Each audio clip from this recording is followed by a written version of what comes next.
ರೇಣುಕಾಸ್ವಾಮಿ ಕೊಲೆ ಕೇಸ್ಗೆ ಸಂಬಂಧಪಟ್ಟಂತೆ ಕಂಬಿ ಹಿಂದೆ ಕಾಟೇರ. ಕೊಲೆ ಕೇಸ್ನಿಂದ ಬೆಚ್ಚಿ ಬಿದ್ದಿರುವ ಸ್ಯಾಂಡಲ್ವುಡ್ ನಟ ದರ್ಶನ್ ಬಗ್ಗೆ ನಿರ್ದೇಶಕ ಕೆ ಮಾದೇಶ್ ಮಾತನಾಡಿದ್ದಾರೆ. ಗಜ ಬೃಂದಾವನ ಸಿನಿಮಾ ಡೈರೆಕ್ಟ್ ಮಾಡಿದ್ದಂತಹ K Madesh Darshan cinema shooting ವೇಳೆ ಗಲಾಟೆ ಮಾಡ್ತಿರ್ಲಿಲ್ವಂತೆ, ಎಲ್ಲರ ಜೊತೆ ಖುಷಿಯಾಗಿ ಇರ್ತಾ ಇದ್ರು ಅಂತ ಕೆ ಮಾದೇಶ್ ನಿರ್ದೇಶಕರು ಮಾತನಾಡಿದ್ದಾರೆ. ದರ್ಶನ್ ಏಕೆ ಹೀಗೆ ಮಾಡಿದ್ರು ನನಗೆ ಅರ್ಥ ಆಗ್ತಾ ಇಲ್ಲ ಅಂತ ರಿಪಬ್ಲಿಕ್ ಕನ್ನಡ ಜೊತೆ ನಿರ್ದೇಶಕ ಕೆ ಮಾದೇಶ್ ಎಕ್ಸ್ಕ್ಲೂಸಿವ್ ಆಗಿ ಮಾತನಾಡಿದ್ದಾರೆ. ಮತ್ತೊಂದು ವಿಚಾರವನ್ನ ಪ್ರಸ್ತಾಪ ಮಾಡಿದ್ದಾರೆ. ನಾನು ಈ ಮಟ್ಟಿಗಿದ್ದೀನಿ ಅಂದ್ರೆ, ನಾನು ನಿರ್ದೇಶಕನಾಗಿದ್ದೀನಿ ಅಂತ ಅಂದ್ರೆ ಅದಕ್ಕೆ ಕಾರಣನೇ ದರ್ಶನ್ ಅನ್ನುವಂತಹ ವಿಚಾರವನ್ನ ಕೂಡ ಪ್ರಸ್ತಾಪ ಮಾಡಿದ್ದಾರೆ.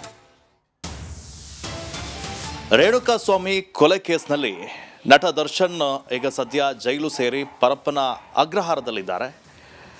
ಆದರೆ ಈಗ ದರ್ಶನ್ ಬಗ್ಗೆ ಸಾಕಷ್ಟು ವಿಚಾರಗಳು ಚರ್ಚೆ ಆಗ್ತಾ ಇದ್ದಾವೆ.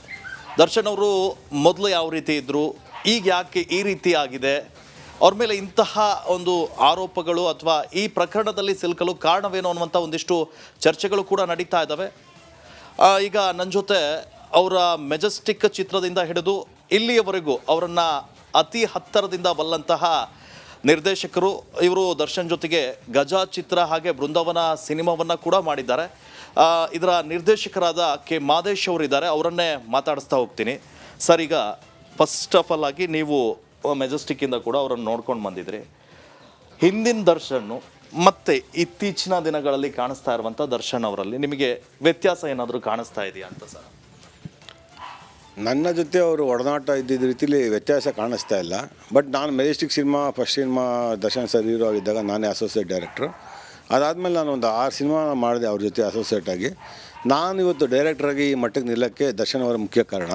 ನನ್ನ ವರ್ಕು, ನನ್ನ ಜಾಬ್ ನೋಡಿ ಅವರು ಇಲ್ಲ ನೀವು ಡೈರೆಕ್ಷನ್ ಮಾಡಲೇಬೇಕು ಅಂತ ಫೋರ್ಸ್ ಮಾಡಿ ನನ್ನ ಡೈರೆಕ್ಷನ್ಗೆ ಒತ್ತಾಯ ಮಾಡಿ ಮಾಡಿಸಿದ್ರು. ಅದಕ್ಕೆ ಪೂರ್ವಕವಾಗಿ ನಮ್ಮ ನಿರ್ಮಾಪಕರಾದಂಥ ಡಿ ಸುರೇಶ್ ಗೌಡರು ಮತ್ತು ಶ್ರೀನಿವಾಸ ಮೂರ್ತಿಯವರು ಸಾಥ್ ಕೊಟ್ಟರು. ಈ 3 ಜನದಿಂದನೇ ನಾನು ಗಜ ಸಿನಿಮಾ ಡೈರೆಕ್ಷನ್ ಮಾಡೋಕ್ಕೆ ಮುಖ್ಯ ಕಾರಣ ಆಯಿತು. ಅಲ್ಲಿಂದ ನಾನು ದರ್ಶನ್ ಜೊತೆ ಒಡನಾಟ ತುಂಬ ಚೆನ್ನಾಗೇ ಇದ್ದೆ. ಅದಾದಮೇಲೆ ನಾವು ಬೃಂದಾವನ ಮಾಡಿದ್ವಿ. ಬೃಂದಾವನದಲ್ಲಿ same producer, same hero, same director ಮಾಡಿದ್ವಿ. ಆ ಸಿನಿಮಾನು ಚೆನ್ನಾಗೋಯ್ತು. ಬೃಂದಾವನ ಆದಮೇಲಿಂದ ಒಂದು 2012-13 ಆದಮೇಲೆ ನನಗೆ ಅಷ್ಟೊಂದು ಟಚ್ ಇಲ್ಲ. ಯಾಕಂದರೆ ಅವ್ರ ಸಿನಿಮಾ ನಾನು ಅದಾದಮೇಲೆ ಮಾಡಲಿಲ್ಲ. ಅಲ್ಲಿಂದ ಆಚೆಗೆ ನಮಗೆ ಅಲ್ಲಿ ಸಿಕ್ಕೋರು, ಹಾಯ್ ಬಾಯ್ ಅಂತ ಮಾತಾಡ್ಸೋರು. ನಾವೆಲ್ಲ ಸೆಟ್ಗೋರು ಚೆನ್ನಾಗಿ ಮಾತಾಡ್ಸೋರು. ಮೊದಲು ನಮ್ಮ ಹತ್ರ ಹೆಂಗೆ ಮೆಜೆಸ್ಟಿಕಲ್ಲಿದ್ದರು, ಇವತ್ತು ಅದೇ ರೀತಿ ಮಾತಾಡ್ಸೋರು, ಅದೇ ರೀತಿ ಇದ್ದರು ನಾನು ಕಂಡಂಗೆ.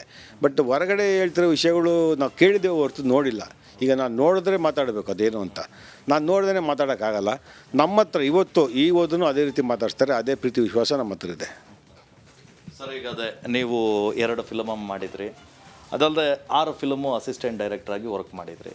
ಹೆಂಗಿರ್ತಿದ್ರು ಸರ್ ಸೆಟ್ಟಲ್ಲಿ? ಏನಾದರೂ ಅವರಿಗೆ ಕೋಪದಿಂದ ಇರ್ತಿದ್ರಾ, ಫ್ರೆಂಡ್ಲಿ ಆಗಿರ್ತಿದ್ರಾ, ಯಾವ ರೀತಿ ಇರ್ತಿದ್ರು ಅಂತ ಸರ್? ಅವರು ಕೋಪ ಮಾಡ್ಕೊಂಡಿದ್ದೆ ನಾನು ನೋಡಿಲ್ಲ ಅಂದ್ಕೊತೀನಿ. ಯಾಕಂದರೆ ನಮ್ಮ 6 ಸಿನಿಮಾದಲ್ಲೂ ಅವರು ನಮ್ಮ ಪ್ರೊಡಕ್ಷನ್ ಬಾಯ್ಸ್ ಜೊತೆ, ಲೈಟ್ ಬಾಯ್ಸ್ ಜೊತೆ ತುಂಬ ಚೆನ್ನಾಗಿ ಬೆರೆಯೋರು. ಅವ್ರು ಸೆಟ್ಟಲ್ಲೇ ಇರ್ತಿದ್ರು. ಕ್ಯಾರವನ್ನು ನಮ್ಗೆ ಅದೇ ಟೈಮಲ್ಲಿ ಬಂತು ಹೊಸ್ದಾಗೆ, ಆವಾಗಲೇ ಕ್ಯಾರವನ್ ಇಂಡಸ್ಟ್ರಿಗೆ ಪರಿಚಯ ಆಗಿದ್ದು. ಅವ್ರು ಕ್ಯಾರವನ್ನು ಹತ್ತಾ ಇರಲಿಲ್ಲ. ನಮ್ಮ ಜೊತೆಲೇ ಇರೋರು, ನಮ್ಮ ಜೊತೆಲೇ ಊಟ ಮಾಡೋರು. ಬೃಂದಾವನದಲ್ಲೂ ಅಷ್ಟೇ ಸೇಮ್ ಅದೇ ರೀತಿ ಎಲ್ಲರೂ ಫ್ರೆಂಡ್ಲಿಯಾಗಿ ನೋಡ್ಕೊಳೋರು, ತಮಾಷೆ ಮಾಡೋರು, ಗೇಲಿ ಮಾಡೋರು. ಸೆಟ್ಟಲ್ಲಿದ್ದರೆ ಒಂಥರ ಲವಲವಿಕೆಯಿಂದ ಜಾಲಿಯಾಗಿರೋರು. ಆಮೇಲೆ ಅವ್ರು ಊಟ ಮಾಡೋದನ್ನೇ ಎಲ್ರಿಗೂ ಊಟ ಮಾಡಿಸ್ಬೇಕು ಅಂತ ಆಸೆ ಇತ್ತು ಅವ್ರಿಗೆ. ಅದೇ ಊಟನೇ ಮಾಡಿಸೋರು.